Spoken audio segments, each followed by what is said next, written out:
समर्थ. आपल्या सर्वांना माहिती आहे शिवरात्री 26 तारखेला शिवरात्री अगोदर आपण सेवा सुरू करणार आहे. नंदी पक्ष सुरू होते 19 तारखेपासून ते 5 तारखेपर्यंत आहे. म्हणजे शिवरात्रीचे 7 दिवस अगोदर आणि शिवरात्रीनंतर 7 दिवस. नंदी पक्ष म्हणजे काय, तर नंदी ऋषींनी हे व्रत केलं होतं 15 दिवसाचं. त्यांनी शिवपंचाक्षरी स्तोत्र ह्याचं पठण करून महादेवांना प्रसन्न केलं होतं. महादेव आपल्या माहिती डोळे, त्यांना आपण फक्त मनापासून साथ घातली तर ते प्रसन्न होतात आणि आपल्या सर्व मनोकामना पूर्ण करतात. तर तुम्हाला तुमची कोणती इच्छा असेल, कोणती काही या सेवा जरी करायची असेल महादेवाची, तर तुम्ही शिवपंचाक्षरी स्तोत्र ह्याचं पठण करू शकता.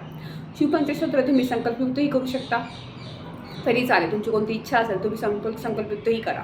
दिवसभरात कधी सकाळी करा, दुपारी करा, संध्याकाळी करा. प्रदोष काळात केलं तर उत्तम.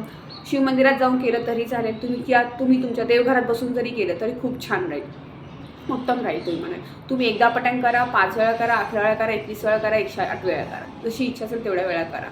जर तुम्हाला सेवा म्हणून करायची असेल तर तुम्ही सकाळी 2 केला, संध्याकाळी 5 वेळा केलं, संध्याकाळी 5 वेळा केलं तरी चालेल.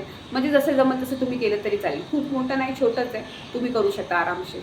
एकदा तुम्ही वाचलं की मनात अजून इच्छा होते वाचायची आणि अजून तुम्ही करत राहाल. तो त्याचे नियम काय, तुम्हाला ब्रह्मचार्य पाळायचे, तुम्हाला नॉनव्हेज खायचं नाही, तुम्हाला पराण्य वर्ज्य, हे नियम तुम्हाला नक्की पाळायचे. जर समजा तुम्हाला गावात जाणं गरजेचं आहे तर तुम्ही काय करा, एक तर विकतचं अन्न खा आणि दुसरी गोष्ट तर तुम्ही मंदिरात जाऊन सेवा करा. ही महादेवाच्या मंदिरात जाऊन तुम्ही सेवा केली तरी चालते, तर मंदिरात जाऊन तरी उत्तम राहील.